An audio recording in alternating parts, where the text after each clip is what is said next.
Hey, what's up everyone? My name's Joshua Niarski, and I'm a photographer, filmmaker, and vlogger here on YouTube as well as Instagram. And today's video is going to be all about tripods. What tripod's right for you, what features to look for, all that jazz, so let's get into it. But real quick, before we start talking about tripods, I need to dispel some rumors. And honestly, I can't believe I'm saying this, but I've heard some rumors that people think tripods are kind of dorky, maybe a little lame. They think they can just grab their cameras and get some Instagram bangers. Well, I'm here to set you straight. Tripods are cooler than the other side of a pillow.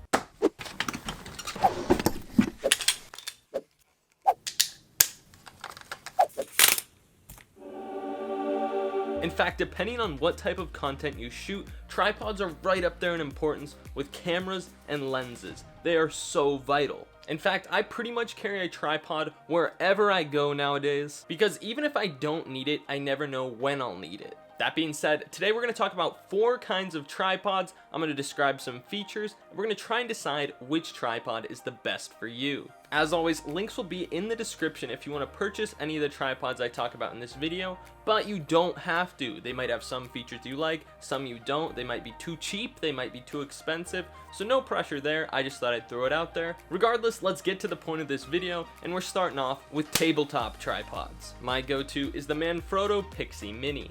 Now, coming in at under $20 on a good day, this thing is cheap, it's lightweight, pretty durable feeling plastic. Actually, I think this top part's metal. Regardless, it has good build quality. I love the form factor. It's probably around 8 inches high. You can stuff it in your pocket, toss it in a bag. It fits pretty much anywhere and doesn't take up much space. On top of that, it has this super flexible ball head up top. It uses one button, which I love. You press it, you can move it. Actually, let me grab a camera. So you can take the tripod, screw it in like so, and there you go. This is obviously a pretty small DSLR, it's just a T6, but as you can see, the ball head holds its position pretty well. This is pretty much the most basic tripod you can buy, but don't underestimate it. If you're looking for something small, if you're looking for something lightweight, this is just a solid option. Again, you should be able to find it for around $15 to $20. The legs flip out just like so, and it's called a tabletop tripod because you can just place it on a tabletop, a desk, a dresser, the floor. It definitely has its limits, but it's a very good first tripod. But these tripods aren't perfect. For starters, they can't support a lot of weight. If I switch to something like this 75 to 300 millimeter, if the camera's not moving too much, it can hold up fine.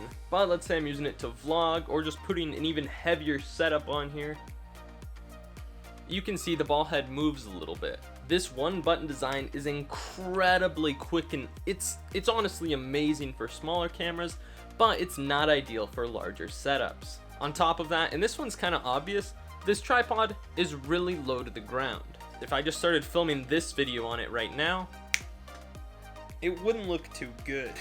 Now, if you need a low to the ground shot, this is great, but if you're out taking landscapes, a lot of the time you want that tripod at eye level, maybe at waist level. This guy's just not gonna cut it. And one final con is you can't shoot portrait orientated with this tripod. So if you're trying to take pictures of something tall, or you're trying to do that vertical video, this tripod's not gonna be of much use to you. Overall, it's great for casual use. Maybe you just need to set up a quick shot, get that family photo at the barbecue. It's a great little tripod to keep in your bag, either as a primary or a nice little secondary. And I'm actually using this as a vlogging tripod right now. I really enjoy it. It works with my Canon 80D and an 18 to 55. So I actually get a lot of use out of it, but it's probably not the only tripod you want in your arsenal. Sometimes you're gonna want something a little more flexible. And that's where something like a bendy GorillaPod is gonna come into play.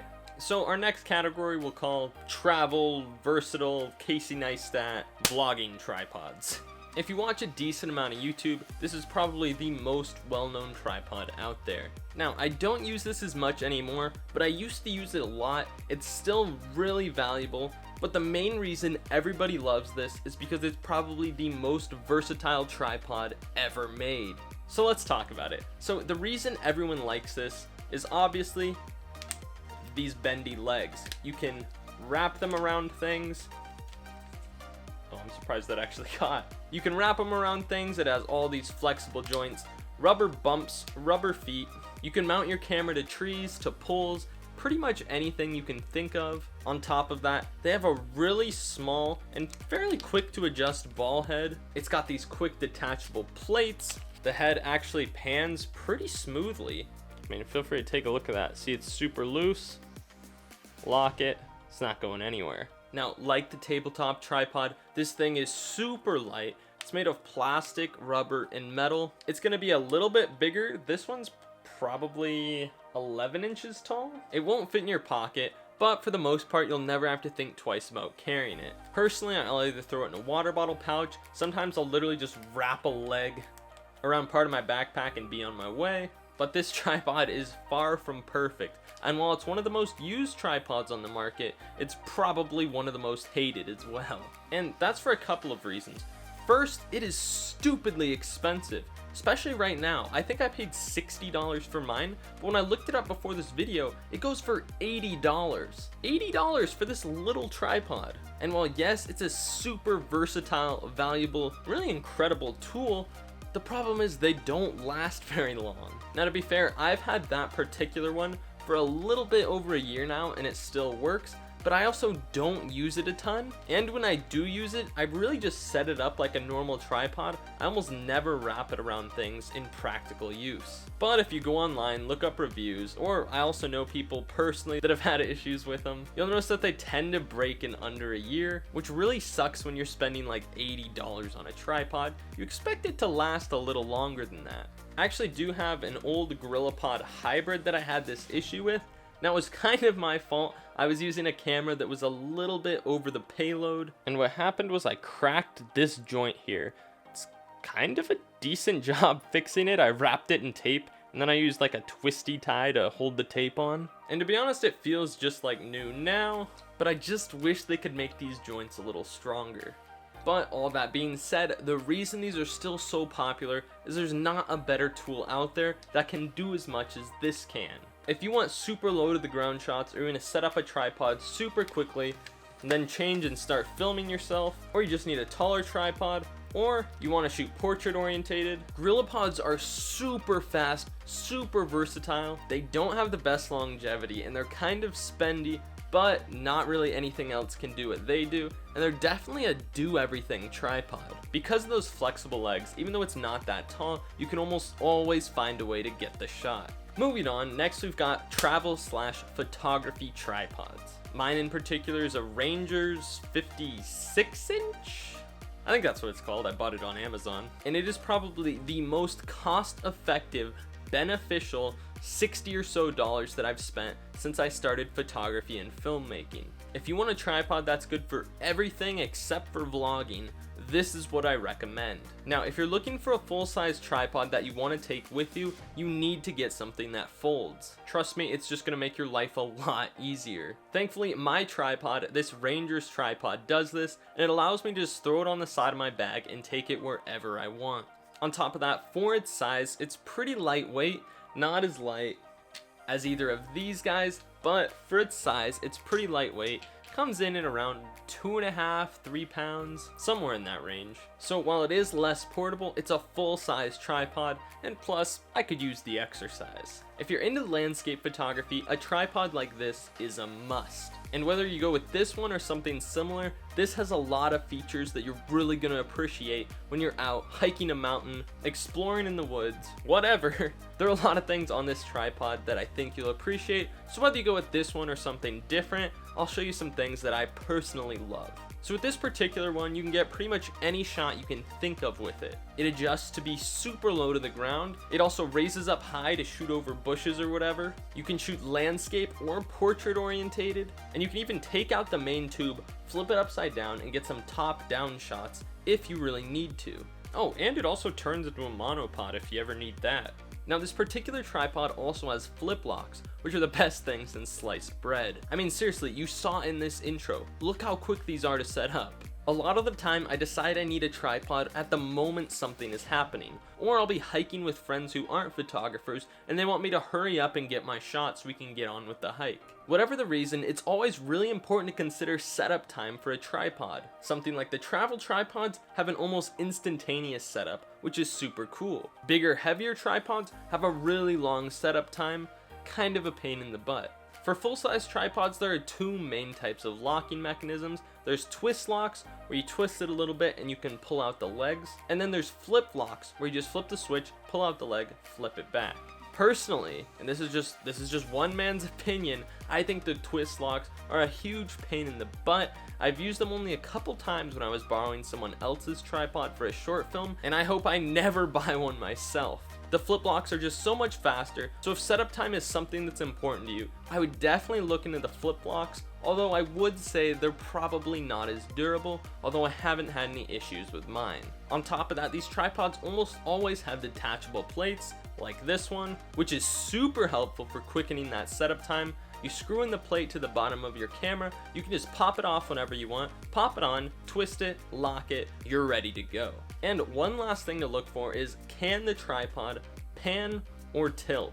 Unfortunately, mine doesn't do smooth tilts, but you can get some decent pans once you've practiced a little, because there's a separate knob that releases the ball head only in one axis. It's not ideal, but you can get some decent panning video, but again, it takes some practice. And while the ball head is incredible for photography and making adjustments to any angle, it is tough to get level all the time. Oh, and also one more thing to look for is this tripod actually has a hook at the bottom. What you can do is you can hang something like your camera bag, your purse, fanny pack, and you can hang your bag by that hook to make it more stable in the wind, or just less likely to get knocked over by your clumsy friend. But like every tripod, this thing has some drawbacks. So first, while the ball head is great, it's super quick to adjust your camera and make quick adjustments. It's tough to get level and it's not great for video work. Now my particular one can get decent pans with practice, but tilts are pretty much luck of the draw. And on top of that, it can be tough to get your camera perfectly level when there's one knob controlling every axis. And again, this isn't as convenient as a pocket tripod. This will not fit in your pockets. Do not try to put it in your pocket. So if you want to take a tripod like this anywhere, you're gonna have to either put it in a bag or just carry it with one arm. Probably the biggest con to my particular tripod, and these collapsible full-size tripods in general, is they don't always get super tall. So this guy, for instance, only goes to 56 inches tall. If you ask any of my friends over 6 foot, they'll tell you I'm not the tallest, but I'm certainly taller than like 4'8". That means this tripod isn't the best for filming talking headshots if I'm standing up. It's not the best for taking photos of other people because I don't want to be looking up their nose. And even if I'm just taking pictures of landscapes, I'm gonna have to hunch over a little bit. But for me at least, this tripod's super versatile, it's quick to set up, relatively lightweight. Despite a few kind of big flaws, it's the best tripod for me right now. I'm very happy with it. And lastly, we've got video tripods, which is sort of a broad genre. At least for this video, we're just talking about tripods with a pan and tilt head on top. Now, these can range from being super cheap at like $10 to super heavy duty, supporting 40-pound payloads at like $500+. But generally speaking, a video tripod is going to be able to hold more than a photography tripod, because DSLR and mirrorless cameras, even with a big lens, tend to stay under 10 pounds, whereas big video cameras like a Red or something for commercials can get well over 20 pounds. So again, generally speaking, these are going to be more heavy duty. Now, the one I used was at one point my dad's. I started using it one day and I just sort of never gave it back. If I can find it online, I'll throw a link to it, but I don't really recommend it, but it'll work for the purpose of this video. So on top of being sturdy, one thing that's nice about these is they're pretty adjustable. They won't get as low to the ground or get some weird angles like a photography tripod, but they can get really tall. And on top of that, they have pan tilt heads, which are super useful for video. Whether you're trying to follow a subject or just get some super creamy smooth B-roll, these tripods are going to be great for that kind of stuff. Everything else is going to be similar to our lightweight photography tripods. They can have flip locks, they can have screw locks, they can have hooks, they can have different kind of feet. But pretty much the main reason to get one of these is either if you have a heavier setup, or you want to get some smooth pans and tilts. Now some quick cons: they're not going to be as portable as photography tripods. They're going to take a little bit longer to set up because instead of one ball head that adjusts every axis, you're going to have to twist something and move for 3 different axes. And on top of that, my particular one doesn't have a detachable plate, but that's kind of uncommon. A lot of them do nowadays. Overall, they're great for video, okay for photography, and pretty much the least portable tripod you can get. Okay, so none of these were like official group names for tripods.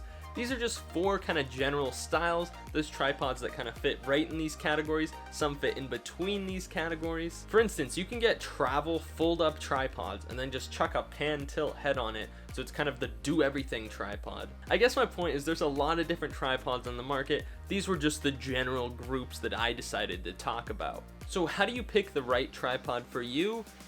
Only you can decide that. Everyone's gonna have a little bit of a different checklist, want a little bit different things, have a little bit different needs. So my best advice is to maybe rewatch the video or just think about the things I talked about and make a checklist of all the things you want in a tripod. And then go online and see what you can find in your price range that checks most of the boxes, if not all of them. If you're sitting here right now and you're like, I just don't know, I can only afford one tripod, now there's so many options, what have you done to me? Just take a deep breath, calm down. If you don't know if you're going to be doing more photography, more videography, maybe you want to vlog a little, but none of these tripods are ticking every box, my personal recommendation is going to be the travel photography tripod. It's going to check a lot of boxes. The only thing it's going to be terrible for is vlogging, but you can always vlog by just holding your camera in front of you, which is actually how vlogging started, so it's not a huge deal. For whatever it's worth, I use my Ranger's photography tripod, which is what I'm filming on right now, for 80% of my photos and videos. The other 20%, I just use this guy, which is relatively cheap. Anyways, hopefully this video was able to help you out. If you're still having questions, you just can't decide, hit me up in the comment section down below. It's getting tougher as this channel grows, but I still try to remain fairly active in the comments section, and I'll try to personally help you out. As always, if you like the video, be sure to like it. If you have any questions, have any comments, hit up that comment section down below. And if you want to see more content like this, consider subscribing to the channel. And hey, what tripod are you currently using, and which one do you have your eye on for your next purchase? Let me know in the comment section down below, and I'll see you all in the next one.